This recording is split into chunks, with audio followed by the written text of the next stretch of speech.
Okay. जय हिंद। पुनः आप सभी का स्वागत है आज के इस सत्र में।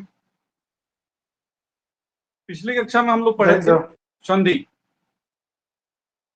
संधि को थोड़ा सा हमने क्या पढ़े थे उस दिन, उस पर थोड़ा सा हम प्रकाश डालते हैं और फिर आगे हम चलते हैं। स्वर संधि, व्यंजन संधि, विसर्ग संधि सबको पता है। और स्वर संधि के पांच भेद हैं और पांचों के ऊपर हमने चर्चा करी थी। दीर्घ, गुण, वृद्धि, अयादि और यण संधि।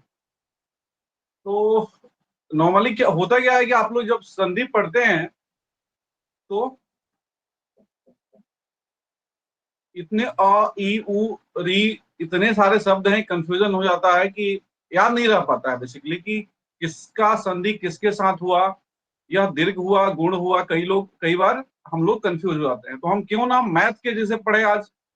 मैथ में जैसे फॉर्मूले होते हैं ना, कि हम देख करके समझ जाते हैं कि हाँ हमारा क्या आंसर होना चाहिए, कौन सा यहाँ पे नियम, कौन सा फॉर्मूला लगना चाहिए। तो उस हिसाब से थोड़ा सा हम प्रयास करेंगे आज कि हम थोड़ा सा अलग तरीके से इसको याद रखने के लिए। देखिए, पढ़े आप सब लोग हैं। हमारा प्रयास क्या है कि एग्जाम में अगर कुछ शब्द आए तो आप लोग पहचान पाए कि यह दीर्घ संधि है, कि गुण संधि है, कि वृद्धि संधि है, कि विसर्ग संधि है या व्यंजन संधि है। और थोड़ी बहुत जानकारी भी हम लेंगे इसी बहाने। चलिए, तो सबको पता है कि दीर्घ संधि क्या होता है। इसमें अ ई उ, अब इसमें ह्रस्व हो या दीर्घ हो, ई अ ई या उ आ, ये दोनों मिल जाए तो अ ई उ हो जाते हैं। अब हम कंफ्यूज होते हैं क्या अ ई उ बार बार वही चीज लिखा हुआ है। तो इसको एग्जाम्पल से हम समझते हैं। एग्जाम्पल कैसे समझेंगे? देखिए, दीर्घ संधि का एग्जाम्पल आप समझने की कोशिश कीजिए। यहाँ पे अ और आ, क्या क्या कंडीशन हो सकते हैं जब हम संधि करते हैं। तो दीर्घ संधि में क्या क्या कंडीशन हो सकते हैं, आप लोग स्क्रीन देख पा रहे हैं ना? Yes sir. Yes sir. Yes sir. Okay. नहीं, मेरे स्क्रीन पे चेंज नहीं हो रहा है, इसलिए मैं पूछ रहा हूँ आप लोग से। एग्जाम्पल है स्क्रीन पे, आप लोग क्या देख पा रहे हैं बताइए तो। संधि की परिभाषा। संधि की परिभाषा। संधि की परिभाषा सर। Okay okay. संधि का परिभाषा लिखा है।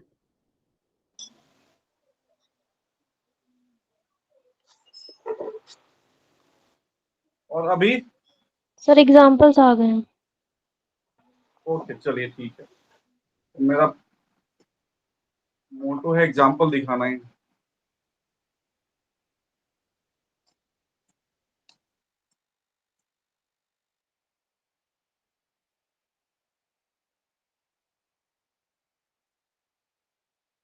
क्या क्या कंडीशन हो सकते हैं दीर्घ संधि में, उस पर हम जस्ट एक थोड़ा सा अ और अ, ये एक पहला उदाहरण है कि अ जैसे कल्प और अंत, कल्पांत। यहाँ पे हमें ध्यान देना है क्या, यहाँ पे कल्पांत, यहाँ पे संधि कहाँ पे है? कल्पांत, पा। तो यहाँ पे जो आकार आ रहा है, तो इसे क्या हो गया? ये दीर्घ हो गया, मतलब अ से बड़ा हो गया। ये दीर्घ हो गया मतलब बड़ा हो गया। दिवस, इसमें यहाँ पे संधि देखिए, दिवस में भी अ है और अंत में भी अ है, और दोनों के मिलने से जो संधि हो रहा है वहां पे क्या हो रहा है? दिवसांत आ हो रहा है। तो पहचानने का पहला नियम कि यहाँ पे आकारांत होगा। दीर्घ संधि में आ होगा, अ नहीं होगा, आ होगा, यानी कि बड़ा हो गया। ये छोटा अ जो है छोटा है, बड़ा हो गया तो आ हो गया। ठीक है, दीर्घ हो गया, बड़ा हो गया। ये इतने सारे एग्जाम्पल है। दूसरा कंडीशन क्या होता है? अ और आ का संधि हो। फॉर एग्जाम्पल, जल और आगम, जलागम। रत्न और आकर, रत्नाकर। तो यहाँ पे आप देख रहे हैं कि रत्न पहला जो शब्द है, पहला वर्ण, उसमें अंतिम वर्ण क्या है? न, अ है। और यहाँ पे आकर है, आ। इसे यहाँ पे दूसरा वर्ण क्या है? दूसरे शब्द का पहला वर्ण क्या है? आ है। मतलब यहाँ पे आप देख रहे हैं इस कंडीशन को सेटिस्फाई हो रहा है, अ और आ मिलकर आ हो रहा है। तो हमें याद क्या रखना है? बेसिकली जहां पे संधि है वहां पे आ होना चाहिए। यहाँ पे जलागम देखिए, रत्नाकर, परमात्मा आ, सत्याग्रह, जहां पे संधि है वहां पे आ है, अर्थात बड़ा है। बड़ा है, बड़ा है तो वहां पे दीर्घ संधि। तीसरा कंडीशन क्या हो सकता है? तीसरा कंडीशन हो सकता है कि आ और अ मिले, विद्या और अर्थी, विद्यार्थी, सेवाज और अर्थ, सेवार्थ, विद्या धन अभ्यास, विद्याभ्यास। अब यहाँ पे हर जगह देख रहे हैं कि यहाँ पे आ है और अ है, कंडीशन कुछ भी हो, आउटकम क्या है? हमें आउटकम पे ध्यान देना है। आउटकम क्या है? आ है, मतलब दीर्घ। तो इस प्रकार आप समझ सकते हैं। फिर अगला कंडीशन क्या हो सकता है? दोनों आ हो, जैसे महा और आशय, महाशय, रचना और आत्मक, रचनात्मक। ये कंडीशन हो गए आ का। आ में इतने सारे कंडीशन है, किसी भी कंडीशन पे जाइए देखिए तो आपको आउटकम क्या मिलेगा? आ मिलेगा। चलिए आगे देखते हैं। अब अगला क्या है? छोटी ई और छोटी ई दोनों में कपि, कपि और इंद्र, कपींद्र, अति और इत, अतीत, मुनि और इंद्र, मुनीन्द्र। अब यहाँ पे इतने सारे शब्द हैं, सभी में देखिए छोटी ई है, और पहले शब्द में अंतिम वर्ण जो है वहां पे भी छोटी ई है, और दूसरे शब्द का प्रथम वर्ण जो है वो भी छोटी ई है, और दोनों मिलके क्या हो रहा है? बड़ी ई, मतलब यहाँ पे भी दीर्घ। तो अभी आप लोगों ने क्या देखा? आ हो, मतलब आ हो, वहां पे भी हमारा संधि कौन सा होगा? दीर्घ संधि। और यहाँ पे बड़ी ई है, अतीत, मुनिंद्र, कविंद्र, अधिक्षण, इतने सारे एग्जाम्पल है। यहाँ पे भी कौन सा संधि होगा?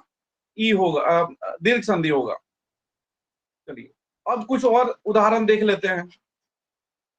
ई का और कौन कौन सा कंडीशन हो सकते हैं? एक तो देखा है कि दोनों छोटी ई मिल करके बड़ी ई बन रही हैं। अब यहाँ पे देखिए आप, छोटी ई और बड़ी ई दोनों मिल करके क्या होगा? बड़ी ई, यानी हरि और ईस, हरीश, कवि और ईस, कवीस, परि और इक्षण, परीक्षण। कंडीशन कुछ भी हो, यहाँ पे आउटकम हमें देखना है। आउटकम क्या हो रहा है? दीर्घ, बड़ी ई आ रहा है। फिर यहाँ पे भी हम दूसरा और कंडीशन क्या हो सकता है? यहाँ पे आपने देखा कि छोटी ई और बड़ी ई, इसके पहले हमने देखा दोनों छोटी ई। अब यहाँ पे देखिए कि बड़ी ई और छोटी ई दोनों मिल करके क्या बन रहा है? बड़ी ई। एग्जाम्पल महेंद्र, सचिंद्र, फणींद्र। अब सब में देखिए ई है, यहाँ पे बड़ी ई है। तो हमें जब सामने शब्द होगा तो हमारे दिमाग में ये होना चाहिए कि यह क्या है? मात्रा जो है बड़ी मात्रा है, इसलिए हमारा संधि कौन सा होगा? दीर्घ संधि होगा। मेरे ख्याल से अभी आप लोग ई का कंसेप्ट तो समझ गए। आगे कुछ कंसेप्ट समझते हैं हम ऊ का। अब ऊ में भी सेम कंडीशन हो सकता है, या तो दोनों जो है छोटा ऊ हो, और छोटा ऊ मिल करके बड़ा ऊ का निर्माण करता है, जैसे कि भानु और उदय, भानुदय। कटु और उक्ति, कटुक्ति। मृत्यु और उपरांत, मृत्यु प्रांत। अब यहाँ पे देख रहे हैं आउटकम, देखिए आउटकम में भानुदय, कटुक्ति, मृत्यु प्रांत, साधुपदेश, सब में क्या है? आउटकम क्या है? हमारा जो प्रतिफल है इसमें क्या है कि बड़ा ऊ का मात्रा है। इससे स्पष्ट हो जाता है कि यहाँ पे संधि कौन सी है? दीर्घ संधि है। कुछ और कंडीशन क्या हो सकता है कि छोटा ऊ हो, बड़ा ऊ हो, और दोनों मिल करके बड़ा ऊ का निर्माण करें, बड़ा ऊ का प्रतिफल के रूप में हमें दिखे। लघु और उर्मी, लघुर्मी। सिंधु और उर्मी, सिंधुर्मी। आगे कुछ और एग्जाम्पल। अब यहाँ पे अगला कंडीशन, यहाँ पे क्या था? छोटा ऊ और बड़ा ऊ। अब यहाँ पे आप आगे देखिए, बड़ा ऊ और छोटा ऊ मिल करके फिर बड़ा ऊ बनाते हैं। बधुत्सव, बधु, बधु और उत्सव, बधुत्सव। भू ऊपरी, भूपरी। यदि दोनों बड़ा ऊ हो तो उस केस में भी बड़ा ऊ होगा, और भू और ऊर्ध्व, भूर्ध्व। सरयू और उर्मी, सरयूर्मी। अभी आप इतने सारे एग्जाम्पल से मेरे ख्याल से आज के बाद आप लोग दीर्घ संधि तो नहीं भूलेंगे, मैं उम्मीद करता हूं। री के केस में थोड़ा सा ध्यान देने की जरूरत होती है। री एक जगह और आता है, मैं बताऊंगा। गुण संधि में भी री देखने को मिलता है, तो वहां पे और यहाँ पे आप लोग कंफ्यूज मत होइएगा। यहाँ पे री दोनों शब्दों में री देखने को मिलेगा। मातृ और ऋणम, मातृणम, पितृ ऋणम, पितृणम, ये इस प्रकार के जो शब्द हो गए यहाँ पे, ये कंफ्यूजन वाला जो शब्द है, इसी प्रकार के जो है कंफ्यूजन होता है कि यण गुण संधि है या दीर्घ संधि है। आप यहाँ पे थोड़ा सा कंफ्यूजन में पड़ जाते हैं। चलिए आगे बढ़ते हैं, हम गुण संधि जब हम पढ़ेंगे तब वहां पे आपका कंफ्यूजन क्लियर हो जाएगा। और उम्मीद करता हूं कि दीर्घ संधि के बारे में आपके मन में किसी प्रकार का प्रश्न, किसी प्रकार का संशय आज के बाद नहीं रहेंगे। अगला जो संधि है दीर्घ संधि के बाद,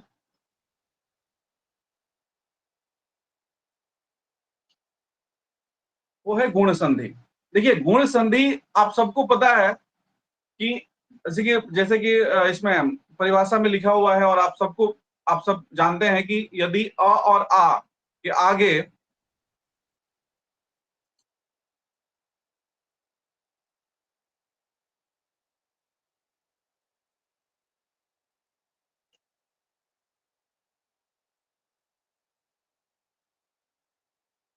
ये स्क्रीन में स्लाइड शो कर रहा हूं, उसके बाद ये नहीं दिख रहा है। एनीवे चलिए मैं ऐसे ही बताने का प्रयास करता हूं।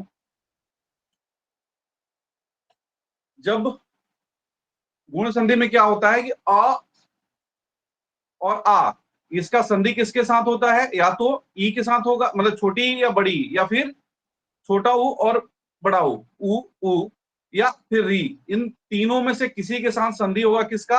अ या आ का। या तो इसका मतलब ये हुआ कि हमारा जो शब्द है उसमें प्रथम शब्द का अंतिम जो वर्ण है या तो अ होगा या आ होगा, और दूसरे शब्द का जो प्रथम वर्ण होगा वो क्या होगा? या तो ई होगा, छोटी ई, बड़ी ई कोई भी हो सकती है, या छोटा ऊ या बड़ा ऊ, या फिर री।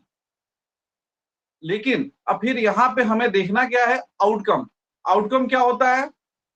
आउटकम होगा या तो ए होगा, या ओ होगा, या अर होगा। अर मतलब अर लिखने को नहीं मिले, मतलब लिखेंगे नहीं आप अर, जब उच्चारण करेंगे तब वहां पे अर समझ में आएगा। जैसे सप्तर्षि, अब यहाँ पे सप्तर्षि जब आप उच्चारण करते हैं, सप्त और ऋषि, संधि विच्छेद क्या होगा सप्तर्षि के? सप्त और ऋषि।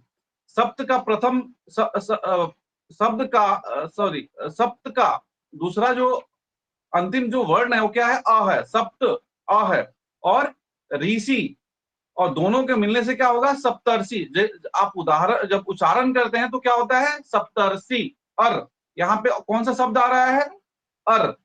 तो आप ये चीज आप पेन पेपर पे नोट कर लीजिए कि कहीं भी हमें ए, ओ और अर हो, एकदम बिल्कुल मैथ के फॉर्मूला जिसे आप पहचानने के लिए याद रख लीजिए। अब संधि किसके किसके बीच में हुआ है आप भूल जाइए थोड़ा देर के लिए, उस पर कंफ्यूज होने की जरूरत नहीं है। हमें क्या आउटकम देखना है हमेशा। हम दीर्घ के संधि के बारे में भी हमने क्या देखा? आउटकम देखा कि आउटकम क्या हो रहा है। तो या तो आ हो रहा है, या ई हो रही है, या ऊ हो रहा है, और मतलब बड़ा दीर्घ, इसलिए उसका नाम है दीर्घ संधि। इसी प्रकार हम गुण में अभी क्या बात कर रहे हैं? या तो ए हो, या ओ हो, या अर हो।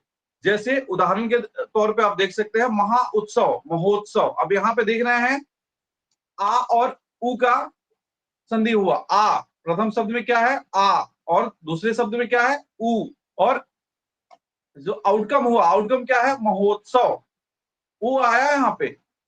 ये तीन शब्द जो हैं इसको आप लोग याद रखिए, ए, ओ और अर। ये पहचानने के लिए आप लोग लिख लीजिए आप पेपर पेन पे, ओ, ए, ओ और अर।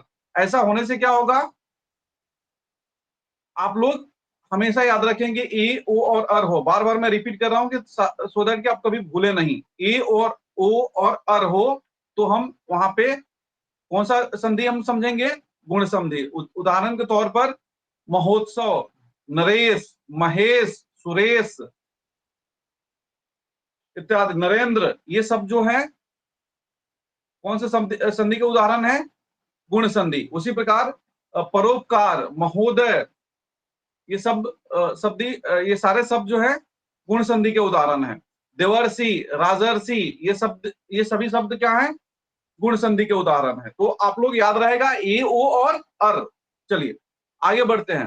वृद्धि संधि, दीर्घ संधि तो आप समझ लिए। दीर्घ और वृद्धि में कंफ्यूज होने की जरूरत नहीं है। दीर्घ और वृद्धि संधि में कंफ्यूज होने की जरूरत क्यों नहीं है? दीर्घ में आप लोग को पता है कि क्या होता है, बड़ा मात्रा होता है, मात्रा जो है बड़ी होती है, बड़ी मात्रा होती है दीर्घ में। वृद्धि में क्या होता है, डबल हो जाता है। मतलब वृद्धि मतलब बुढ़ापा हो जाता है, मतलब यंग है तो उसके पास कम पावर है, और बूढ़ा होने के बाद, अनुभव होने के बाद थोड़ा सा ज्यादा अनुभव हो जाता है। मतलब पावर नहीं, अनुभव समझ लीजिए कि अनुभव ज्यादा हो जाता है। कैसे? अब यहाँ पे परिभाषा छोड़ दीजिए थोड़ी देर के लिए, आप यहाँ पे समझने की कोशिश कीजिए। मेरा जो आप लोग को बताने का जो उद्देश्य है कि आप देख करके समझ सके। यहाँ पे देखिए सदैव, यहाँ पे मात्रा क्या है, सदैव, सदा और एव, लेकिन आउटकम क्या हुआ, सदैव। मतलब इसमें अनुभव मतलब बढ़ गया। अगर एक मात्रा है, एक मात्रा है महेश, तो कौन सा होगा संधि, गुण संधि। अब महेश की जगह पे अब यहाँ पे सदैव, मतलब यहाँ पे मात्रा क्या है, डबल हो गया, दुगुना मात्रा हो गया, वृद्धि हो गई, मात्रा में वृद्धि हो गई। पहले एक मात्रा, अब दो मात्रा, तो क्या हो गया, सदैव। मत और ऐक्य, अब इसमें मतैक्य, वृद्धि हो गई, इसलिए इसको हम बोलेंगे वृद्धि संधि। मेरे ख्याल से दीर्घ दीर्घ संधि, गुण संधि, वृद्धि संधि, अब कंफ्यूजन नहीं होगा आप लोगों को। फिर से एक बार बता दूं, जब मात्रा बड़ी हो वहां पे दीर्घ संधि, बड़ी मात्रा हो तो दीर्घ संधि। यदि उच्चारण में ए, ओ और अर हो तो वहां पे गुण संधि, और मात्रा दुगुनी हो जाए तो वहां पे वृद्धि संधि। अच्छा, आगे बढ़े हम। यण और अयादि, यण और अयादि में आप लोग बिल्कुल छोटी छोटी बातें याद रखिए। यण में क्या है, आपका यहाँ पे जो पहचानने का नियम यह है कि या तो यह होगा, यण से याद रखिए, एक वर्ड लिख लीजिए, य व र, य व और र, य व और र, लिख लीजिए, य व र। यण से य व र, मतलब कि ये अगर शब्द हो, किसी शब्द में ये वर्ण हो, य व और र, और साथ में कोई आधा अधूरा कोई शब्द हो। जैसे अब यहाँ पे देख लीजिए स्वागत, स्वागत में यहाँ पे आधा शब्द क्या है, श और व, य व र में से एक शब्द आ गया व, तो यहाँ पे क्या हो जाएगा, स्वागत। अति और अधिक, अत्यधिक, यहाँ पे भी आप पहचानने का नियम मैंने क्या बताया, य व और र हो। अब य व र कैसे हो, यहाँ पे आप खुद अब परिभाषा पढ़िएगा तो आपको समझ में आ जाएगा कि इनका संधि होने के बाद ई हो, अगर ई हो तो य हो जाता है, उ हो तो व हो जाता है, और री हो तो र हो जाता है। तो इतना याद रखने की जरूरत नहीं है। हमें क्या याद रखने की जरूरत है, य व र, यण से य व र, बार बार बोलना हो सो दैट कि आप लोग याद, मतलब याद हो जाएगा अभी के अभी। और साथ में आधा अधूरा कोई शब्द। चलिए आगे अगला शब्द क्या है, अयादि संधि। अयादि संधि, इसमें आप लोग बिल्कुल अयादि, जैसे नाम से ही जैसे कि ऐसा लग रहा है कि बिल्कुल शांत है, इसमें मतलब कुछ ज्यादा नियम कानून की जरूरत नहीं है। अयादि, इसमें होता क्या है, अयादि में आपके पास शब्द है ए, ए से क्या होता है, अय हो जाता है, और ए हो तो आय हो जाता है, और औ हो जाता है। तो आप ये और आव हो जाता है यहाँ पे, औ और आव। तो यहाँ पे आप लोग समझने की क्या जरूरत है कि या तो अय होगा, अय, आय, औ, आव, और आवी भी होता है, नाविक, नाव से नाविक, वैसे ही। तो यहाँ पे अयादि में बिल्कुल सिंपल सा है, नयन। अब यहाँ पे देख लीजिए, अब यहाँ पे बाकी कोई फॉर्मूला यहाँ पे लगेगा नहीं, वृद्धि संधि नहीं हो सकता, गुण संधि नहीं हो सकता। यहाँ पे कोई फॉर्मूला आपका जो पहले हमने जो भी पढ़े हैं नियम, सारे नियम यहाँ पे फेल हैं, इसलिए ये अयादी है, इसलिए कि बिल्कुल शांत है ये, इस पे कोई नियम कानून नहीं लागू होता है। सिंपल सी बात है, आए आए आओ आओ आवी अगर हो, अब सब आय से स्टार्ट हो रहा है, आए आए आओ, आप लोग याद रख सकते हैं आसानी से। चलिए, अब व्यंजन संधि आप लोग बोल रहे थे सर व्यंजन संधि के बारे में, तो व्यंजन संधि संधि के कुछ 10-15 नियम हैं। अब उसको जस्ट हम मोटे तौर पे हम आगे बढ़ते जाएंगे। पहली बात की व्यंजन संधि, अब जैसे कि एक दिन आप लोग बोल रहे थे कुछ दिन सर अभिषेक में अभि और शेख से अभिषेक कैसे हो सकता है, तो ये नियम है। अब इसको नियम क्यों है, कैसे है, अब ये सीखने की चीज है, याद रखने की चीज है। और परीक्षा की दृष्टि से अगर देखा जाए तो मैं बोलूं तो वहां पे याद रखने की भी जरूरत नहीं है आपको, आपको पहचानने का तरीका मालूम होना चाहिए। अगर पहचान सकते हैं, अच्छा आसानी से आप पहचान लेते हैं, तो फिर आपको परेशानी की कोई बात नहीं है। कुछ नियम इस प्रकार हैं कि पहले वर्ण, अब क से लेकर के प वर्ग तक का पहला वर्ण क्या होगा, क च ट त प, यही पहला वर्ण है। इसका संधि अगर किसी वर्ण के तीसरे या चौथे वर्ण से, या फिर य र ल व ह या किसी स्वर से हो, तो उस वर्ण में तीसरे वर्ण, उस वह वर्ण क्या होता है, तीसरे वर्ण में बदल जाता है। अब तीसरा वर्ण क्या होता है, क वर्ग के लिए ग होगा, च वर्ग के लिए ज होगा, ट वर्ग के लिए ड होगा, इसी प्रकार। अब यहाँ पे उदाहरण से हम समझने की कोशिश करेंगे, सो दैट कि ये फिर यही नियम कानून आप लोग याद नहीं रख पाएंगे। पहचानने का नियम आप देख लीजिए, जैसे कि दिगंबर, दिक और अंबर, दिगंबर, यहाँ पे आप देख लेंगे यहाँ पे कौन सा वर्ण है, पहला वर्ण, पहला वर्ण है। और इसका जो संधि हो रहा है किसके साथ हो रहा है, स्वर के साथ हो रहा है। तो यहाँ पे आप डिफिनेशन में दोगे किसी स्वर के साथ हो, तो क्या हो जाता है, वह तीसरे वर्ण में बदल जाता है। दिक, क जो है क वर्ग का तीसरा वर्ण क्या होता है, ग होता है, क ख ग, तीसरा वर्ग क्या होता है, ग होता है। तो यहाँ पे दिगंबर हो गया। अब यहाँ पे देखिए दिक और गज, अब दिक जो है यहाँ पे पहला वर्ण है, और यहाँ पे इसका संधि किसके साथ हो रहा है, तीसरे वर्ण के साथ हो रहा है। तो अब देखिए यहाँ पे दिग्गज दो वर्ग ग क्यों हो गया, यहाँ पे आधा ग और फिर पूरा ग क्यों, यह ग जो है अपने जगह पे है, ज्यों का त्यों आ गया, और ये क जो है यहाँ पे ग में परिवर्तित हो गया। इसलिए यहाँ पे क का संधि अ से हुआ, तो आधा क जो है अ के साथ मिलकर के दिगंबर हो गया। यहाँ पे आधा क का संधि जो है यहाँ पे ग के साथ हो रहा है, ग अपने आप में पूर्ण है यहाँ पे, इसलिए क जो है किस में परिवर्तित होगा, ग में, वो भी आधा। तो क्या हो जाएगा, दिग्गज, वाक, वागीश।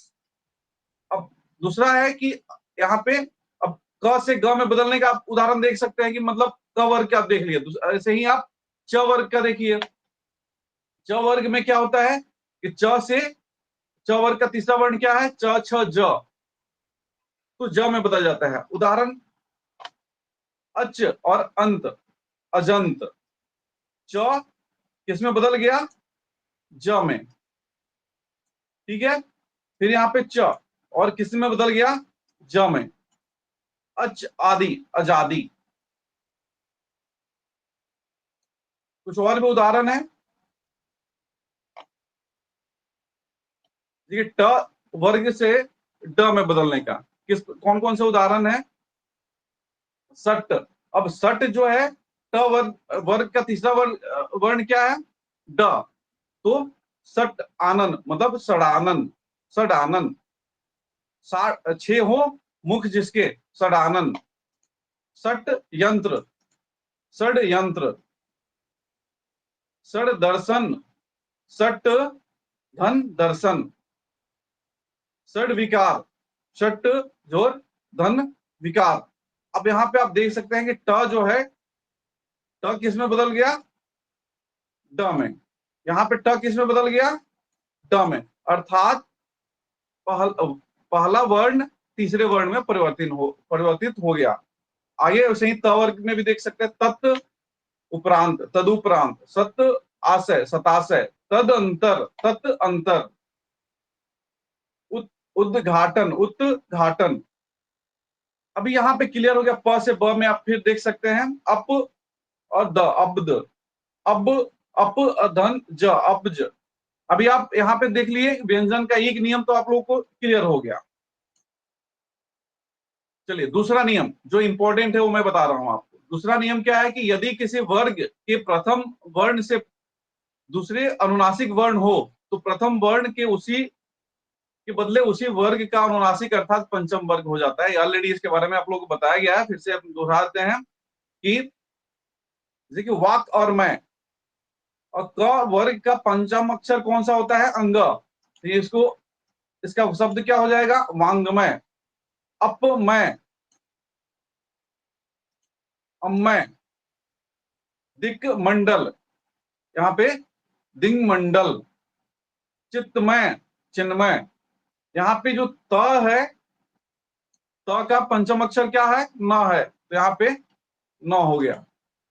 जगतनाथ, जगन्नाथ, जगन्नाथ, यहाँ पे आधा न आ गया फिर से। मतलब त का पंचम वर्ग क्या है? पंचम वर्ण क्या है? त वर्ग का न है। तो यहाँ पे आप लोग समझ में आ गया, अनुनासिक वर्ण का नियम यहाँ पे लागू होता है। यह भी किसमें होता है? यह भी व्यंजन वर्ग का दूसरा नियम है। कुछ और नियम है जैसे कि यहाँ पे देख लीजिए, त या द के बाद च या छ हो तो त या द के स्थान पर च हो जाता है। अब उदाहरण देख लीजिए, उच्चारण। अब यहाँ पे त है तो त जो है, और यहाँ पे त या च, त या द के बाद क्या हो? च या छ हो। अब यहाँ पे च और छ ये याद रखने की जरूरत है, उच्चारण। अब यहाँ पे शब्द में यहाँ पे वर्ड क्या है? त का संधि किसके साथ हो रहा है? च के साथ हो रहा है, तो क्या हो गया? उच्चारण। शरत और चंद्र, शरत चंद्र। सत और चरित्र, सत और चरित्र, क्या हो गया? सच्चरित्र। तो यहाँ पे आप लोग क्या देख रहे हैं कि जहां पे, अब यहाँ पे एक और छ का भी उदाहरण देख लिए, उत और छिन्न, उत्छिन्न। अभी आप लोग यहाँ पे क्या समझ रहे हैं कि अगर त या द के बाद च या छ हो, मतलब संधि विच्छेद अगर कर रहे हैं तो प्रथम शब्द के साथ के अंत में त या द हो और दूसरे शब्द के प्रथम में च या छ हो, तो ऐसे सिचुएशन में क्या होता है कि यह त जो है बदल जाता है, या द कुछ भी हो ये बदल जाता है किसमें? च के, च में बदल जाता है। ठीक है। कुछ दूसरा है कि जब त का मिलन अगर स से हो, श से हो, तो त को च और श को छ में बदल दिया जाता है। अब ये और कठिन है, समझ लीजिए। उत और श्वास, अब त को किस में बदल दिया जाता है? च में बदल दिया जाता है। त को किस में बदल दिया जाता है? च में बदल दिया जाता है। और श्वास, इसको किस में बदल दिया जाता है? छ में बदल दिया जाता है। शिष्ट, स, यहाँ पे श जो है वो किस में बदल जाता है? छ में बदल जाता है। तो यहाँ पे उच्छ्वास, उच्छिष्ट, उच्छास्त्र, इस प्रकार के कुछ शब्द आपके सामने हों। कुछ और उदाहरण हम देखते हैं।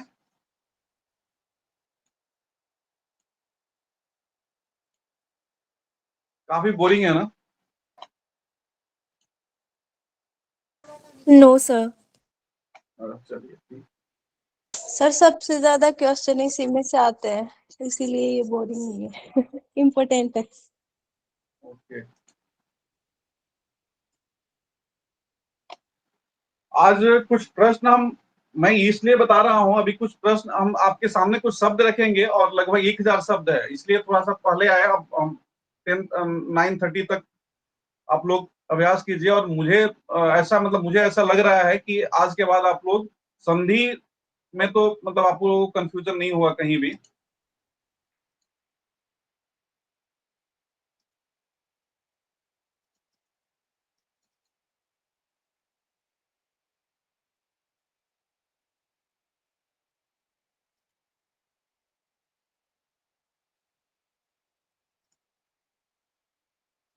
स्क्रीन देख पा रहे हैं आप लोग?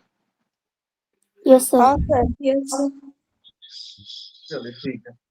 अभी हम लोग यहाँ पे थे कि त और द के बाद च और छ हो जाता है। चलिए अब एक एक लाइन का है 8-10, टोटल 14-15 नियम है। जस्ट एक थोड़ा थोड़ा टच कर लेते हैं सबको।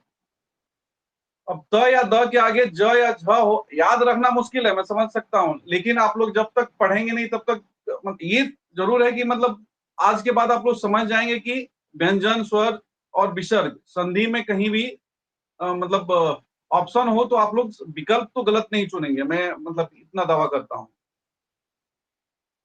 त और द के आगे ज अथवा झ हो तो त और द के स्थान पर ज होता है। उदाहरण सत और जन, सज्जन। विपद जाल, विपजाल। अब नियम है, इसको हम कुछ नहीं कर सकते, इसको बस हमें समझना ही पड़ेगा। तत् और टीका, तो टीका।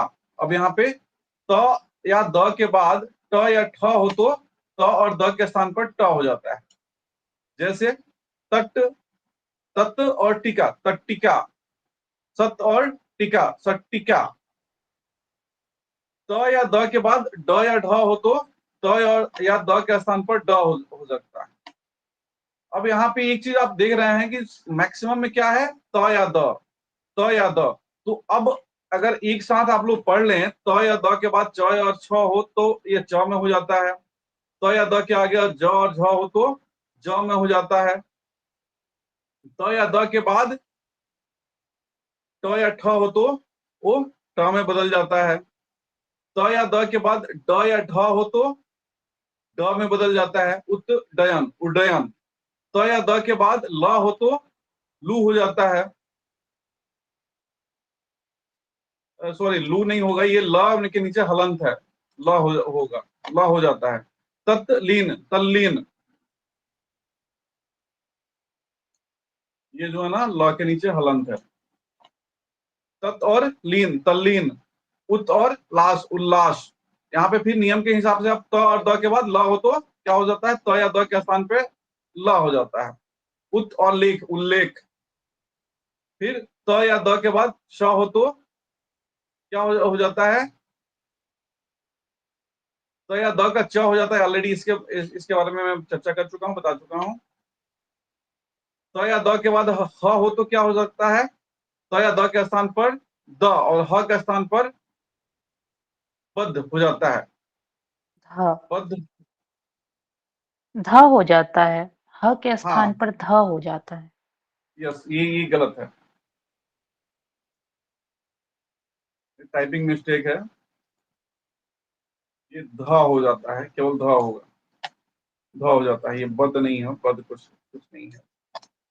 उदाहरण देखिए, उत और हार, क्या होगा, उद्धार। त के जगह स्थान पर क्या हो गया, द हो गया, और ह के स्थान पर ध हो गया, तो क्या हो गया, उत्हार। उत और उत धन हार, क्या हो गया, उद्धार। उत और हत, उद्धत। उत और हरण, उद्धरण। छ के पहले कोई स्वर हो तो छ के स्थान पर च, छ, मतलब छ, जैसे कि स्वच्छ होता है ना। अब आ और छादन, छ के पहले यदि कोई स्वर हो, यहाँ पे देख ली, यहाँ पे ध्यान देने की जरूरत है, कोई स्वर होना चाहिए। छ के पहले कोई स्वर हो तो, जैसे कि छादन, उसके पहले क्या है स्वर, आ, आच्छादन। आ धन छादन, आच्छादन। परिच्छेद, अब यहाँ पे परि है, अब जब परिच्छेद का जब अब ये संधि विच्छेद अगर होगा, आप लोगों को बोला जाए संधि विच्छेद करने के लिए, तो आप लोग फिर यहाँ पे कंफ्यूज होंगे कि सर ये इसमें तो परिच्छेद है, अब जब हम इसका संधि विच्छेद करेंगे तो च तो गायब हो जाएगा। तो ये नियम है, अब नियम के हिसाब से याद रखने की जरूरत है कि परि धन छेद, परिच्छेद।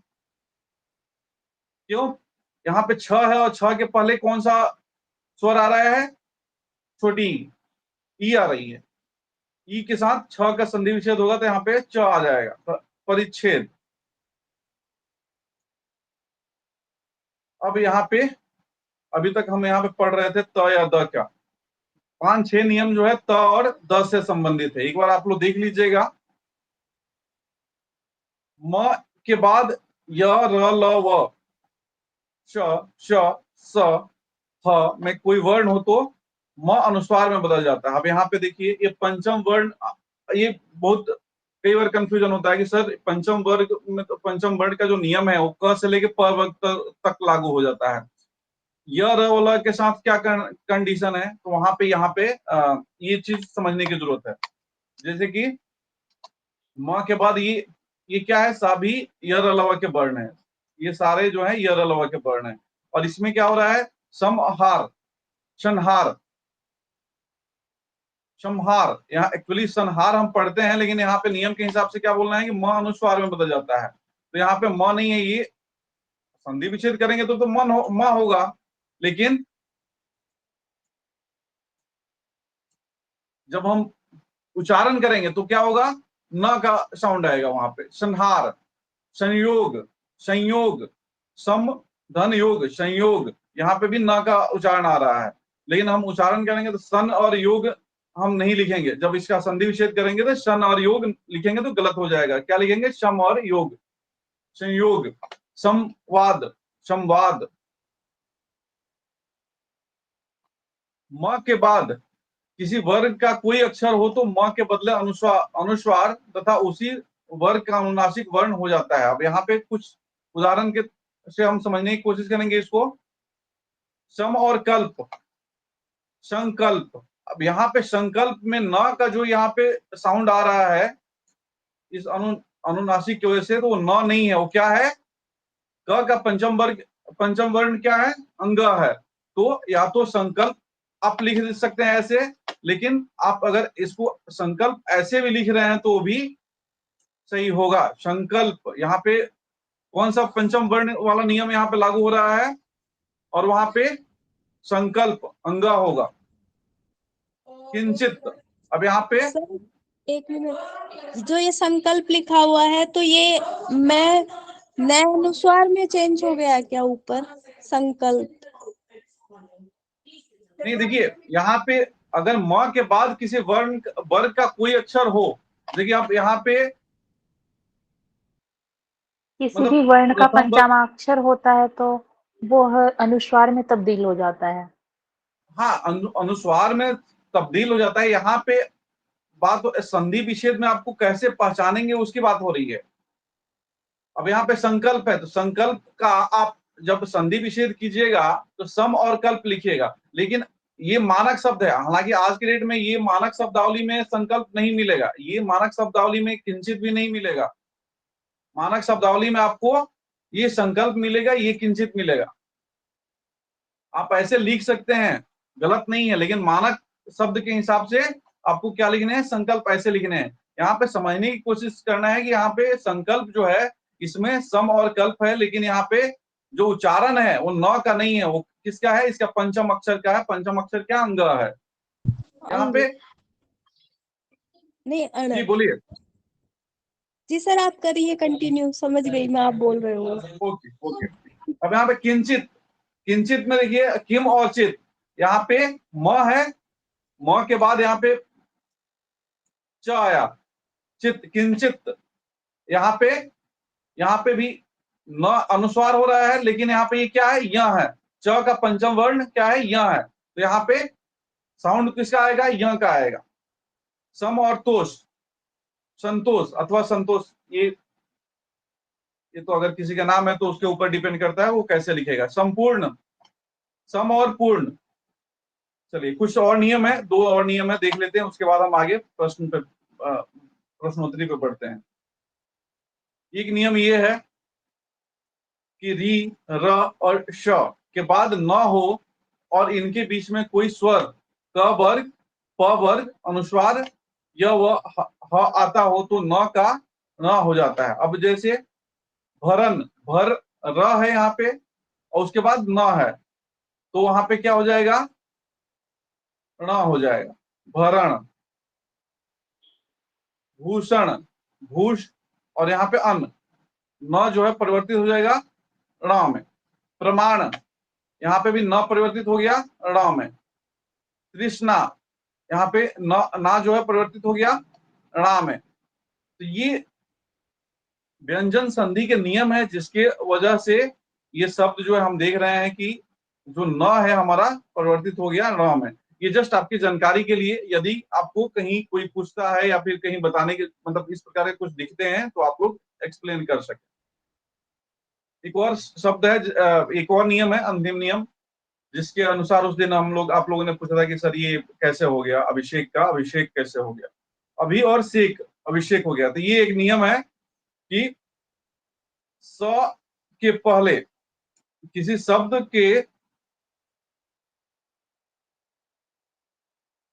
यहाँ पे ये देखिए, ये जो दूसरे शब्द का जो प्रथम वर्ण है ना, शब्द में क्या है, स है, और इसके पहले अगर अ और आ को छोड़कर कोई भी स्वर हो, ध्यान रखिए यहाँ पे अ और आ के अलावा यहाँ पे नी, वी, अभी, युद्ध, युद्धि, इसमें किसी में भी अ और आ नहीं है। अगर अ और आ को छोड़कर कोई अन्य स्वर आ रहा है तो ऐसे सिचुएशन में क्या होता है, जो हमारा दंत स है, स जो है ये किस में परिवर्तित हो जाता है, श में परिवर्तित होता है। यहाँ पे क्या हुआ, नी और सिद्ध क्या हो गया, निषिद्ध हो गया। बी, वी और सम, विषम। अभी और शेक, अभिषेक। युद्ध, युद्धि और स्थिर, युधिष्ठिर। अब हम जो अभी तक समझ में जो हम लोगों ने पढ़ा उस पे जस्ट एक बार फिर से मैं आप लोगों को बता दूं। पहला हमने क्या पढ़ा, वृद्धि संधि। वृद्धि संधि में क्या हमने देखा कि मात्रा जो है, मात्रा में वृद्धि हो जाती है। सॉरी, पहला हमने पढ़ा दीर्घ संधि, तो उसमें मात्रा क्या होता है, दीर्घ मात्रा क्या होता है, होती है। बड़ी मात्रा होती है। आ कोई दीर्घ ई। हाँ, आ, ई, जो भी मात्रा होगी वो बड़ी मात्रा होगी। अच्छा, उसके बाद हमने देखा गुण। गुण संधि में हमने क्या बताया था कि उसमें आपको गुण संधि में ए, ओ और अर, आपको ये याद रखना है कि ए, ओ और अर हो तो कौन सा संधि हो जाएगा, गुण संधि होगा। जहां पे संधि हो वहां पे उच्चारण में आप लोगों को समझ में आएगा, उच्चारण करने से समझ में आ जाएगा कि ए, ओ और अर हो। क्या है, ए, ओ और अर, गुण संधि। अच्छा, जैसे उदाहरण महेश, नरेश, सुरेंद्र, ये सब ए, ओ और परोपकार, महोदय, इस प्रकार के शब्द जो हैं। इसके बाद अर से सप्तर्षि, राजर्षि, देवर्षि, ये सारे शब्द जो हैं गुण संधि। अच्छा, दूसरा वृद्धि संधि। तीसरा जो है संधि क्या है, वृद्धि संधि। वृद्धि संधि के बारे में हमने क्या समझा, तो उसमें मात्रा जो है क्या हो जाएगा, दुगुना, वृद्धि हो जाएगी। डबल हो जाएगा। अनुभव ज्यादा हो जाएगा उसके ऐ पास। और औ। जी, और उसमें तीन ही है, ज्यादा उसमें कंफ्यूज होने की जरूरत नहीं है। ए है और अ है, वृद्धि। और इसके बाद हमने यण देखा। यण में क्या है कि य, व, र और आधा अधूरा शब्द। पहचानने का नियम क्या है, य, व और र और आधा अधूरा शब्द, तो क्या हो जाएगा, यण हो जाएगा। और अगला जो है अयादि संधि है। अयादि संधि में क्या है, बिल्कुल शांत, आए, आओ, आवी इत्यादि शब्द हो तो वहां पे क्या होगा, अयादि संधि होगा।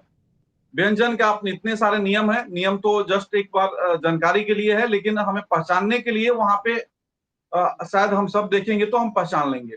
चलिए, अब यहाँ पे अभ्यास के लिए बहुत सारे शब्द हैं। अब इसमें से जितना आप लोग बता सकें, या तो टाइप करके बोल सकें, या टाइप करके बता सकें, या आप बोल सकें, आपकी मर्जी। अल्पायु संधि बताइए जल्दी। दीर्घ संधि। दीर्घ संधि।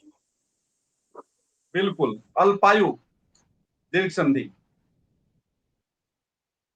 अनावृष्टि, दीर्घ स्वर संधि। अत्यधिक, यण संधि। यण संधि। हाँ, य, व, र हो और आधा अधूरा शब्द हो तो क्या होगा, यण संधि। यण संधि। यहाँ पे अत्यधिक में आधा अधूरा शब्द क्या है, तो आधा त है और य है, अत्यधिक, यण संधि। अखिलेश्वर, गुण संधि। दीर्घ संधि। गुण संधि। दीर्घ ए संधि। बना है ना। कहाँ पे दीर्घ है मैडम, बताइए मुझे।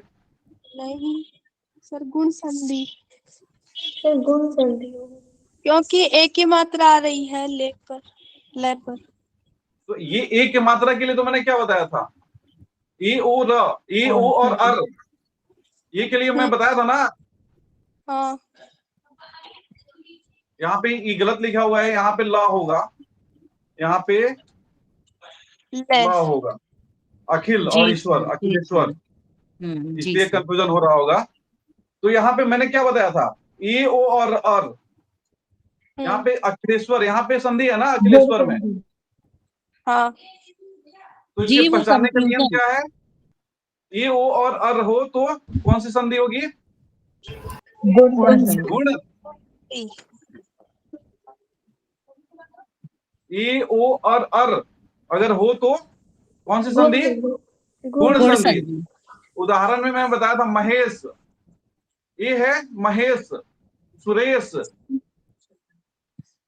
परोपकार, महोदय, ये सब उदाहरण मैंने बताया था। सप्तर्षि, राजर्षि, अर, राजर्षि, देवर्षि, अर आ रहा है ना, तो जहां पे ए ओ और अर हो, ए ओ और अर हो, वहां पे गुण संधि। चलिए आप आगे बढ़ते हैं, आत्मोत्सर्ग, चलिए गुण गुण गुण संधि। संधि। गुण गुण संधि। संधि। बिल्कुल। अत्यावश्यक, यण संधि। संधि, हाँ बिल्कुल। अत्यावश्यक हाँ यह है, यहाँ पे यह है और आधा अधूरा शब्द है, तो है अत्युष्म, यण संधि। यण संधि। अन्वय, यण। यण। अन्याय, संधि, यण संधि। यण संधि। अब यहाँ पे कंफ्यूजन हो गया। नहीं सर ये भी यण संधि है। सर ये भी तो आधा और यह आ रहा है इसमें। लेकिन यहाँ पे अन्याय, यहाँ पे संधि है ना, अनि और आय, आयादी,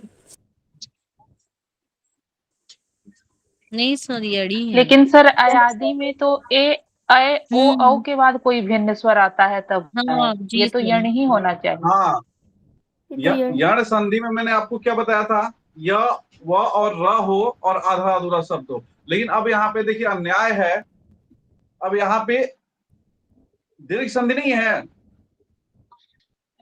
अब सिंपल से यहाँ पे जहां पे संधि है वहां पे देखना आपको क्या है, अन्याय, मात्रा दीर्घ हो नहीं गई। सर, दीर्घ कैसे होगा सर, इसमें ई और आ फिर का सम्मा मतलब दीर्घ संगम होती हो है। रहा है तो ई और आ तो सर ए बनेगा। या तो सर ये हो सकता है कि अन्य प्लस आए। हाँ यस सर। तब तो वो हाँ, दीर्घ संधि होगी। ये गलत लिखा हुआ है, वही मैं बोल रहा हूँ। जी सर अन्य नहीं हो अन्य सकता। अन्य आएगा। हाँ ये गलत लिखा हुआ है, ये अनि नहीं होगा, ये क्या होगा, अने। ये माउस से मैं लिख रहा हूँ इसलिए आप लोग समझ लीजिएगा। हाँ सर। अन्य और आय क्या है, जी अन्य आए। अन्य अब होएगा दीर्घ। जी सर। हाँ अब यहाँ पे अ और आ का संधि हुआ, यहाँ पे अ है और यहाँ पे आ है, और दोनों से क्या संधि हुआ, दीर्घ संधि। दीर्घ संधि। दीर्घ संधि। चलिए अब युदय, यण संधि। सर यण संधि है। आविष्कार, सर ये वो विसर्ग संधि है। विसर्ग संधि। अन्वेषण, यण संधि सर। यण संधि। आशीर्वाद, विसर्ग संधि। विसर्ग संधि। हाँ, ये यहाँ पे विसर्ग देख लिए, बस विसर्ग संधि, कुछ पूछने की जरूरत नहीं है। अत्याचार, यण संधि। यण संधि। हाँ अहंकार, व्यंजन संधि। व्यंजन संधि, यण संधि। यण संधि। बिल्कुल यम संधि। जागत, यण संधि, संधि। व्यंजन संधि। व्यंजन। नहीं सब दीर्घ संधि। दीर्घ दीर्घ संधि। यहाँ पे ई और ई मिलके बड़ा ई हो जाएगा। आउटकम, हाँ यहाँ पे देखिए आउटकम क्या है, अभी बड़ी बड़ा है। ई हो जाएगा। बड़ी ई छोटा है ई, सर। छोटा ई तो बड़ा ई। हाँ इसमें भी अरण्याच्छादित, दीर्घ संधि, दीर्घ संधि, अत्यंत, यण संधि, यण संधि, अत्रभाव, दीर्घ संधि, दीर्घ संधि, दीर्घ व्यंजन संधि, संधि,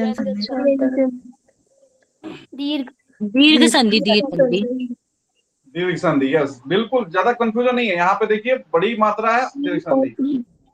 अब ये नहीं कि कहीं भी नहीं देखना है, जहां पे संधि है वहां पे देखना है कि मात्रा बड़ी है कि मतलब जो भी मात्रा है, जहां पे संधि है वहीं पे देखना है। चलो, व्यंजन चलो, कोई संधि, कंफ्यूजन विसर्ग नहीं है। संधि, विसर्ग, व्यंजन संधि, व्यंजन, व्यंजन, यण संधि, यण संधि, विसर्ग, विसर्ग संधि, ये अन्य, ये ऐसा होता है क्या? ये सही है क्या? हाँ सर सही है। चलिए, ठीक है। तो संधि यहाँ पे कहाँ है? यहाँ पे है अन्य या यहाँ पे है? सर ये गुण संधि है क्या?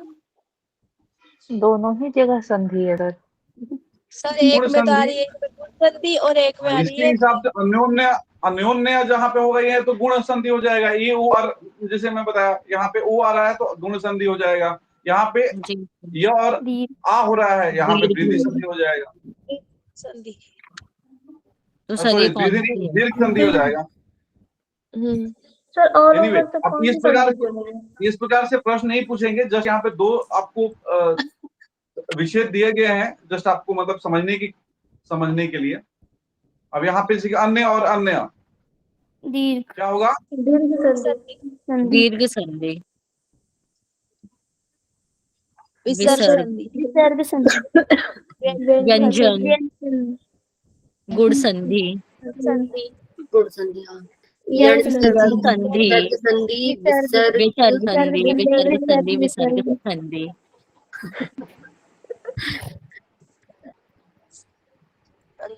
अंत, व्यंजन संधि, व्यंजन संधि, ये इतना गुण समय क्यों लग संधि, गया आप सर लोगों को? अंता होना चाहिए ना, अंतर ध्यान, अंतर ध्यान ठीक है। अंत है प्लस आप ध्यान। ध्यान, अंत होना चाहिए हाँ सर। ऐसे। नहीं अच्छा, सर, सर वो रैप फिर कहाँ जाएगा? राखी रेफ सर। अंतर ध्यान, हाँ, यहाँ पे विसर्ग होना चाहिए तब होगा अंतर ध्यान। यस जी सर। सर। विसर्ग संधि हो जाएगा। चलो, आप आगे बढ़िए। गुण संधि, गुण संधि, दीर्घ संधि, अन्योक्ति वो आ रहा है ना? दीर्घ गुण संधि कैसे? संधि, गुण संधि गुण संधि, गुण संधि सर। यहाँ पे दीर्घ संधि, दीर्घ संधि, संधि हम्म। अध्यापक नहीं सर है। ये व्यंजन संधि, अध्यापक ये तो व्यंजन हो जाएगा। व्यंजन,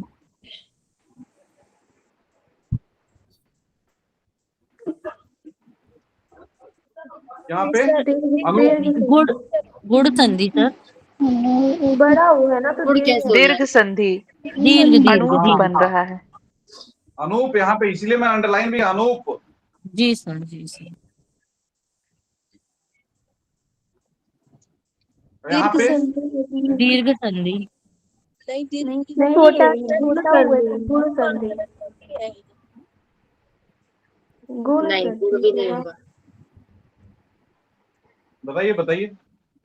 सर, गुण संधि होगा। गुण ही होना चाहिए। गुण में संधि कहाँ पे है? नहीं होगा।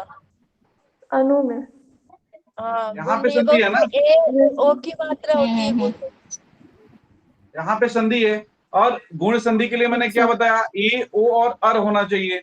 तो ना तो यहाँ पे ए है, ना ओ है, ना अर है। यण संधि है सर, ये यण, बिल्कुल। यण संधि,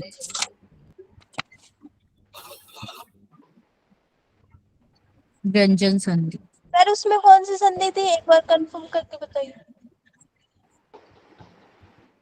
हाँ, बताइए। अनुपमेय। अनुपमेय में यण संधि कैसे होगा?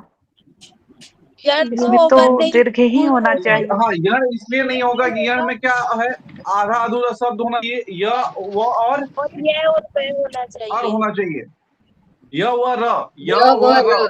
तो तो सर ये हाँ, कौन यह सी संधि है? ना तो यहाँ पे य है, ना व है, ना र है, तो य व र तो है नहीं। नीचे नहीं वाली सर, सर वो अनुपमेय में।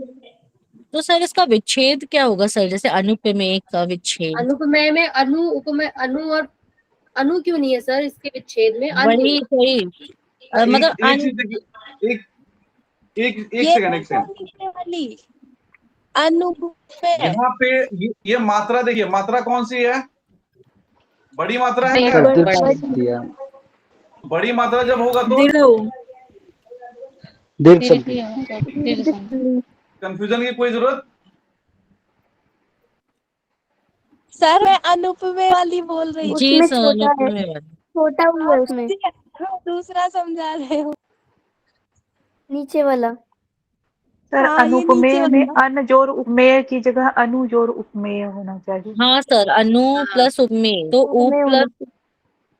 दीर्घ संधि ये बनेगी ऐसे तो। और हो जाएगी। अनुपमेय वाले में दीर्घ उ होना चाहिए। हाँ, तो फिर सर ये बड़ा गुड़ नहीं, दीर्घ होगी ना ये दीर्घ दीर्घ। संधि। दीर्घ होगा, इसमें फिर नू तो बड़ा स्पेलिंग हो गलत हो जाएगा। जाएगी अनुपमेय की। इसमें अनूप में फिर ये शब्द होगा ना, ऐसा होना चाहिए।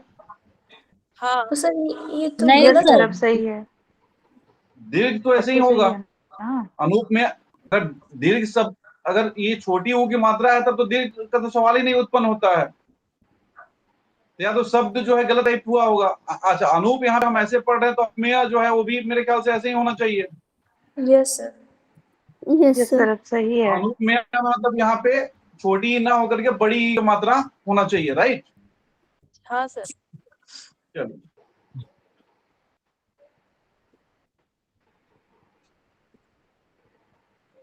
यहाँ पे तो विसर्ग संधि है, कोई डाउट नहीं। अध्याय दीर्घ यह है संधि। और आधा अधूरा शब्द है तो यण संधि। यण यण संधि। संधि। यहाँ पे यण भी यण संधि, यण दीर्घ संधि, यहाँ पे दीर्घ अधीश संधि, दीर्घ दीर्घ अधीश्वर दीर्घ दीर्घ। दीर्घ दीर्घ संधि, अभी बताइए, दीर्घ दीर्घ दीर्घ संधि, यहाँ पे दीर्घ दीर्घ अधिकांश, संधि, यहाँ पे दीर्घ दीर्घ हो गया। गुण संधि, गुण गुण संधि, संधि। जी सर। गुण संधि के लिए ए ओ और अर, आधा तो आधा यहाँ पे होगा। क्या हो रहा है, ओ आ रहा है, गुण संधि। व्यंजन संधि, व्यंजन संधि। यण संधि, यण यण संधि। व्यंजन संधि। यण संधि, व्यंजन संधि। व्यंजन संधि, नहीं सर, व्यंजन व्यंजन। ये भी व्यंजन संधि। व्यंजन, ये विसर्ग विसर्ग वाला तो फिर उसको देखने की जरूरत ही नहीं है। अज्ञान दीर्घ संधि। ये दीर्घ संधि है सर। ये हमने विसर्ग, कुछ नियम, कुछ समय नियम हमने पढ़ा था कि च के आगे अगर व्यंजन। चलिए, ये तो इसमें अ आएगा से इतने सारे शब्द हमने अ आ से देख लिए। अब आगे बढ़ते हैं, कुछ शब्द देखते हैं। ई, यण संधि, यण संधि। यण संधि, यण संधि, विसर्ग संधि। यहाँ विसर्ग पे संधि, विसर्ग, ईश्वर इच्छा, गुण संधि। गुण संधि, गुण संधि। व्यंजन, ईश्वर इच्छा, यहाँ पे क्या आ गया, ए आके, ए की मात्रा, गुण ए की संधि, मात्रा होने से गुण संधि। गुण हो जाएगा। उन्मत्त में व्यंजन है, व्यंजन। व्यंजन, संधि, यण संधि, यण यहाँ भी यण संधि, व्यंजन, व्यंजन अच्छा। संधि, ये गुण संधि। गुण गुण गुण संधि, व्यंजन। व्यंजन, व्यंजन, व्यंजन। व्यंजन, व्यंजन। ये साथ में आप लोग नियम भी आप लोग रिमाइंड हो रहा होगा ना। व्यंजन संधि तो है, लेकिन साथ में आप लोग का नियम भी रिमाइंड हो रहा होगा। हाँ सर, उल्लास में ये व्यंजन संधि। गुप्त जमा लास,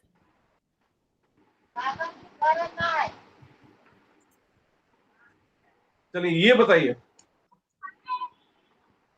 क्या उदय व्यंजन सर व्यंजन संधि व्यंजन संधि। तय तय में बदल जाएगा अपने पंचमाक्षर में जब उसके सामने कोई स्वर आए। ये सभी व्यंजन संधि है, ये भी सब में त है। आप सीधे देख करके समझ सकते हैं कि व्यंजन संधि है, कुछ दिमाग लगाने की जरूरत नहीं है। ठीक है, ये जितने दिख रहे हैं ना, सब में हमने अभी त और द से रिलेटेड इतने सारे नियम पढ़े हैं, तो देख करके हमें सीधे मतलब आंख बंद करके व्यंजन संधि,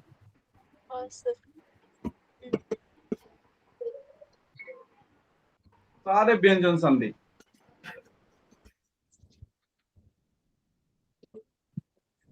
चलिए ये बताइए, गुण संधि। उदयनमुख गुण संधि, बिल्कुल। फिर यहाँ पे त आ गया, त का सीरीज शुरू हो गया यहाँ तक। अब ऊपर युक्त बताइए। उत्पत्ति। यड़ संधि। यड़ संधि। यड़ संधि।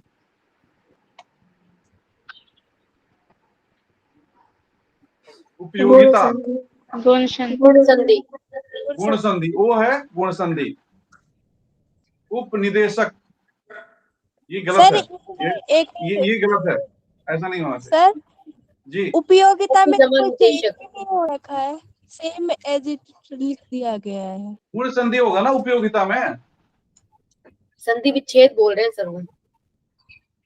देखिए संधि विच्छेद क्या होगा बताइए। नहीं मैं ऐसे बोल रही हूँ, मतलब ऐसा का ऐसा ही रख दिया गया है जोड़ करके, तो कोई इसमें चेंज क्या नहीं लगाए है। हो? तो आप बताइए क्या होगा, अगर मान लीजिए ये गलत है तो आप बताइए क्या होगा। उपधन योग्यता। वही तो लिखा है। योगिता तो हो नहीं सकता। सर योगी नहीं उपधन बनाना है उपयोग। इसको। देखिए योगी। पहले संधि विच्छेद में आपको मालूम है कि या तो दो शब्द होगा या फिर किसी शब्द के आगे कोई उपसर्ग अच्छा होगा या हाँ, फिर पीछे प्रत्यय होगा। यहाँ पे उपसर्ग उप, है इसलिए। हाँ ठीक है। हम्म। उपाधि। दीर्घ संधि। दीर्घ संधि। उपासना। दीर्घ संधि। दीर्घ संधि। दीर्घ संधि। दीर्घ संधि। दीर्घ संधि। दीर्घ संधि, दीर्घ संधि सब में एक आ है। हाँ यहाँ पे बदल जाएगा, ये बताइए कौन मीन्स। गुण संधि। गुण संधि। दीर्घ संधि। दीर्घ संधि। दीर्घ संधि। एकाक, वृद्धि ये संधि। बताइए एक वृद्धि और एक संधि। एकाक। वृद्धि संधि। वृद्धि संधि। वृद्धि संधि, वृद्धि हो गई, मात्रा में क्या हो गई, वृद्धि हो गई, डबल हो गया। मात्रा में वृद्धि हो गई, गुण इसलिए यहाँ पे वृद्धि संधि। वृद्धि संधि। चलिए दीर्घ संधि। दीर्घ संधि। दीर्घ संधि। दीर्घ दीर्घ दीर्घ दीर्घ संधि। व्यंजन संधि। व्यंजन। व्यंजन। व्यंजन। संधि। ये बताइए कंठोष्ठ। गुण संधि। गुण संधि। गुण संधि। कपिलेश्वर। गुण संधि। गुण संधि। कपीस। दीर्घ दीर्घ दीर्घ नीचे दीर्घ तीनों में संधि। दीर्घ है। कविंद्र। दीर्घ संधि। दीर्घ संधि। दीर्घ संधि। व्यंजन है कि वाम में। व्यंजन संधि। व्यंजन। व्यंजन संधि। गुण संधि। गुण संधि। ए ओ अर, गुण संधि।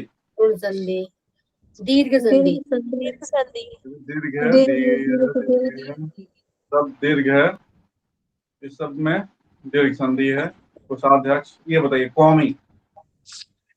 वृद्धि। वृद्धि संधि। कौमी। वृद्धि संधि कैसे होगा कौमी में। दीर्घ संधि। दीर्घ संधि। दीर्घ कैसे हो जाएगा सर, आ और ई मिल करके। वापस कर दीजिए सर उसको। हाँ यहाँ पे ई, संधि तो हाँ कौमी मामी में हुआ में, यहाँ पे संधि है ना कौमी, हाँ। तो यहाँ पे मात्रा बड़ी हो गई तो संधि कौन सी, दीर्घ संधि।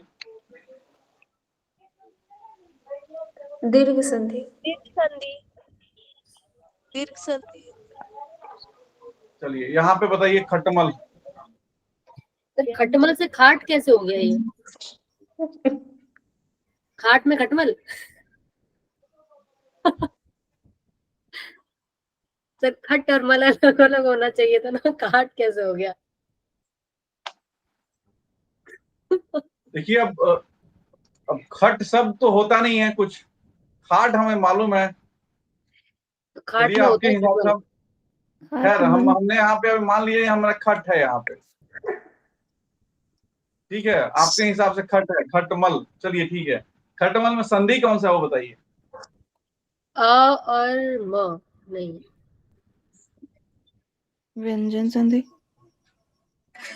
व्यंजन संधि। इतना दिमाग क्यों लगा रहे हो आप लोग? सर वो खटमल है ना इसलिए।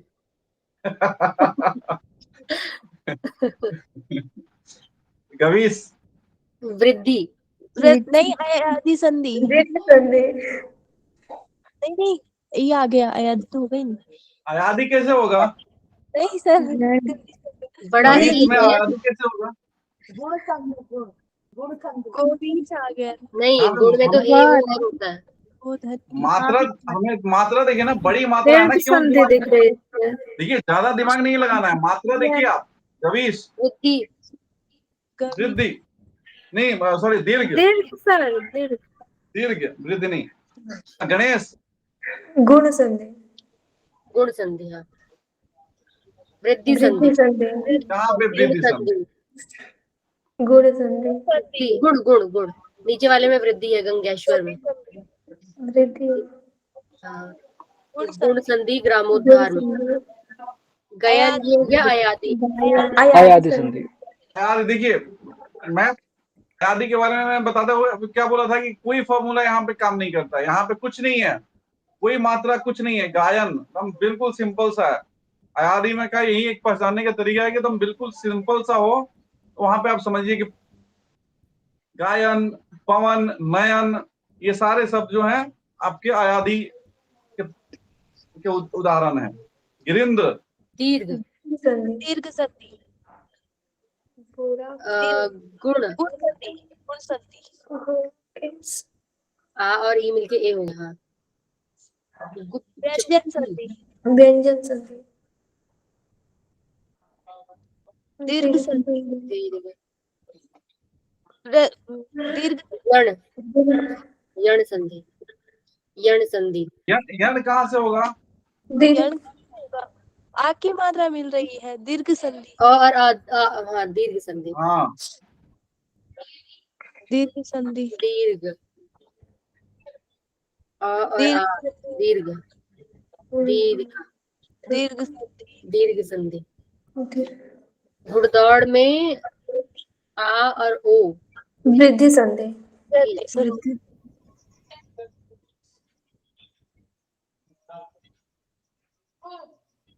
नहीं।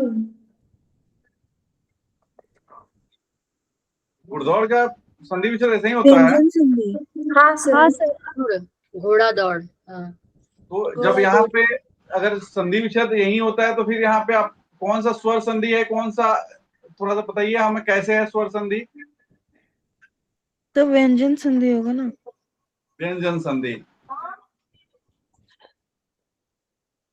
दीर्घ संधि। दीर्घ संधि। दीर्घ संधि। विसर्ग। विसर्ग।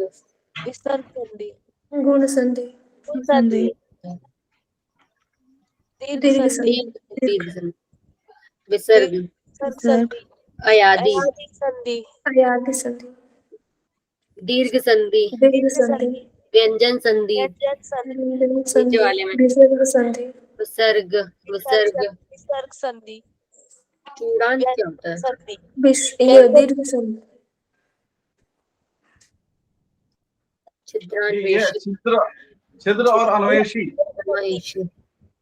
यहाँ पे संधि, इसको कंफ्यूज मत होइए, यहाँ पे छिद्र और अन्वेषी। दीर्घ संधि है इसमें। छिद्रान्वेषी दीर्घ संधि जी। और दीर्घ संधि। व्यंजन संधि। व्यंजन। व्यंजन संधि, बिल्कुल। व्यंजन। वृद्धि ऊपर वाले में। व्यंजन। व्यंजन संधि। व्यंजन। नहीं, जगदीश, जगदिंद्र। जगत। जगत जमा। व्यंजन संधि, बिल्कुल। संधि। यहाँ पे कविंद्र, कविंद्र, शब्द जो होता है उस प्रकार यहाँ पे कंफ्यूज नहीं होना है कि कविंद्र है वैसे ही जगदिंद्र है, तो इसको भी हम स्वर वृद्धि संधि या दीर्घ संधि का दिमाग लगाए, ऐसा दिमाग लगाने की जरूरत नहीं है। यहाँ पे व्यंजन संधि सीधे दिख रहा है, व्यंजन संधि है। व्यंजन संधि, वृद्धि, वृद्धि संधि, वृद्धि, वृद्धि और दीर्घ में आप लोग कंफ्यूज क्यों हो रहे हैं वो बताइए। वृद्धि का तो हो मतलब, गई। वृद्धि का मतलब आ हो, एक मात्रा वृद्धि हो जाना, बढ़ जाएगी, और जब मतलब बड़ी मात्रा, तब यहाँ पे ये दीर्घ संधि होगा। अच्छा, यहाँ पे कंफ्यूजन आपको मात्रा अगर ए की मात्रा है या फिर औ की मात्रा है, यही दोनों केस होते हैं जहां पे कौन सा संधि है, वृद्धि संधि है। तो वृद्धि संधि के तो बिल्कुल छोटा सा फॉर्मूला है, या तो मात्रा क्या होगा, ए होगा, नहीं तो औ होगा। और ये दोनों केस में संधि हमारा कौन सा है, वृद्धि संधि, वृद्धि संधि। देखिए आ गया, यहाँ पे ए है, यहाँ पे औ है, यह भी वृद्धि संधि। कोई डाउट? वृद्धि संधि। दीर्घ हाँ, यहाँ पे संधि, बताइए दीर्घ दीर्घ संधि, संधि, दीर्घ। अब वृद्धि और दीर्घ में जिनको कंफ्यूजन था क्लियर हो गया।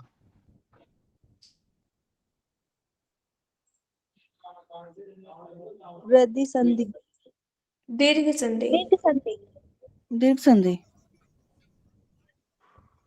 गुण नहीं, जाति अभिमानी, यण संधि, यण संधि, यण संधि, यण संधि, या वह र और आधा अधूरा शब्द, और संधि भी यहीं पे है, जाति यहीं पे संधि है, इसलिए यह यण संधि। दीर्घ संधि, दीर्घ संधि, यण, गुण संधि, गुण संधि, गुण संधि, वो है गुण संधि, गुण संधि, गुण संधि। दीर्घ संधि, सॉरी, दीर्घ संधि, गुण जीर्णोद्धार, संधि, गुण संधि, गुण संधि, व्यंजन संधि,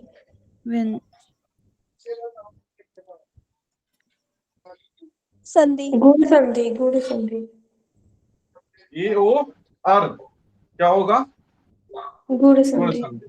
संधि, व्यंजन संधि,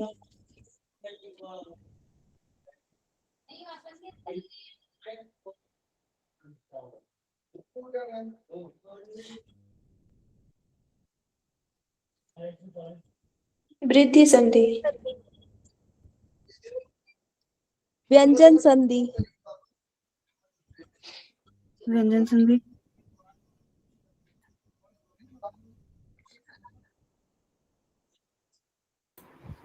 ये सारे तत्व जहां पे आ गए वहां पे तब व्यंजन संधि। व्यंजन संधियां।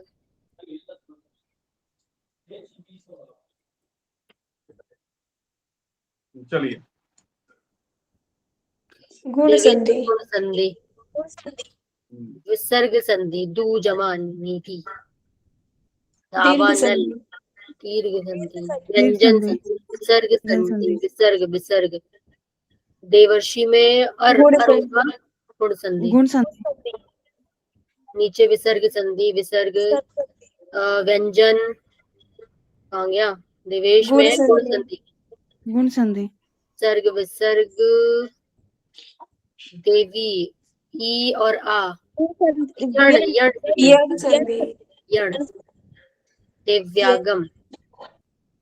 यण संधि, अब देखिए यण में और दीर्घ में कंफ्यूजन हो रहा होगा आप लोग को। यण में मैंने क्या बताया था, य व और अर हो और आधा अधूरा कोई शब्द हो।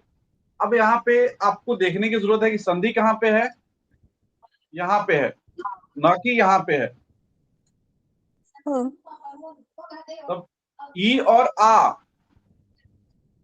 मिलकर के क्या बना रहे हैं? ए ए दीर्घ संधि। नहीं, ए तो उसमें आता है ना, गुण में या वृद्धि में बड़ा ए आता है। हाँ, ये बना रहा है सर। क्या बना रहे? ई प्लस ए बराबर ही है, ई धन है। संधि कहाँ पे है? संधि यहाँ पे है ना, देवे आगम। हाँ, यस तो सर। आप मुझे बताइए कि यण संधि होगा क्या दीर्घ दीर्घ संधि होगा? होगा सर, दीर्घ होगा। हाँ, मेरा वही पॉइंट है, यहाँ पे दीर्घ संधि होगा। विसर्ग, वृद्धि, वृद्धि संधि।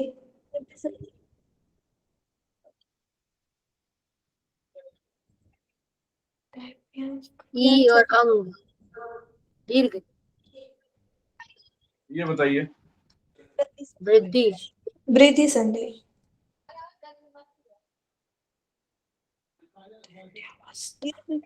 इसमें इसमें व्यंजन दीर्घ, संधि। व्यंजन संधि। संधि ऊपर वाले में, नीचे वाले में दीर्घ। यहाँ पे व्यंजन कैसे होगा? यहाँ पे ई है, यहाँ पे भी ई दीर्घ है। होगा। होगा ना सर। दीर्घ संधि। सॉरी, हाँ मैंने पीछे वाला दीर्घ संधि। दीर्घ संधि।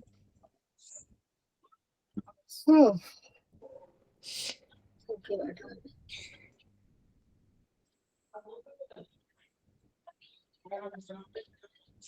यहाँ बताइए। दीर्घ संधि। दीर्घ संधि, चलिए ये बताइए, नद्यूर में ई और ई मिलकर के बड़ा ई, दीर्घ मतलब संधि। दीर्घ संधि। बिल्कुल दीर्घ संधि सही है।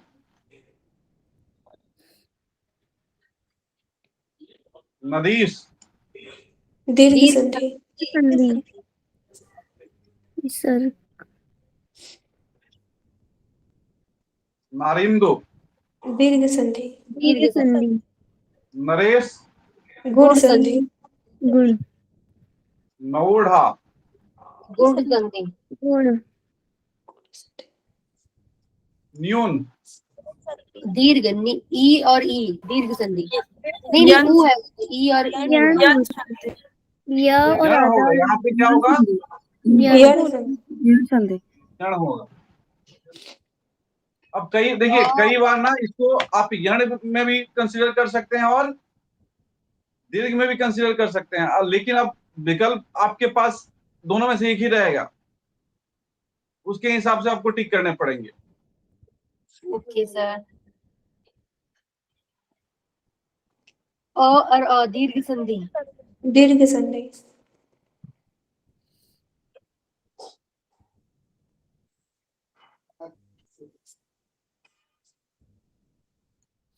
परम अर्थ, अ और अ, दीर्घ दीर्घ संधि। संधि।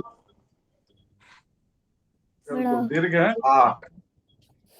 आ व्यंजन, अब यहाँ पे प्र और मा क्या होगा? व्यंजन। व्यंजन संधि, व्यंजन होगा।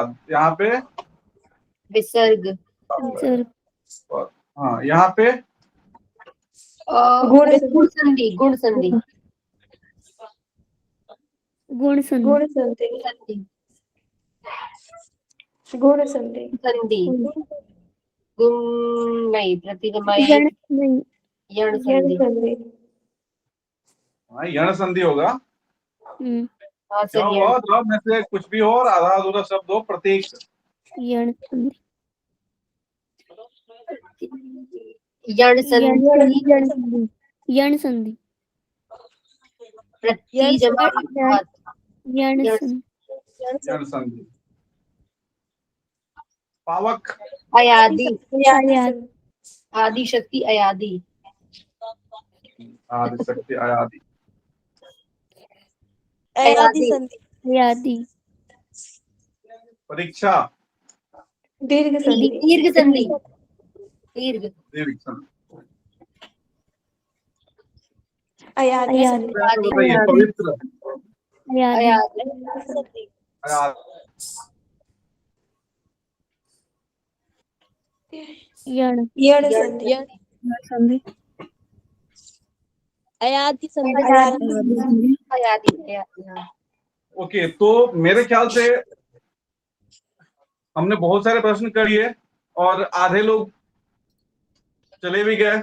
गायब हो गए। तो आज मतलब जितने लोग हैं अभी तक इस सेशन में हैं, मेरे ख्याल से आप लोग आज के बाद संधि में कोई गलती करेंगे? नहीं करेंगे। नहीं करेंगे। नहीं सर। नहीं करेंगे। बिल्कुल। बताए है ना व्यंजन सर, संधि। आंख बंद करके जल्दी से। आंख बंद करके आप लोग संधि का कोई भी ऑप्शन हो टिक कीजिएगा, गलती जी सर। होने की कोई चांस नहीं है।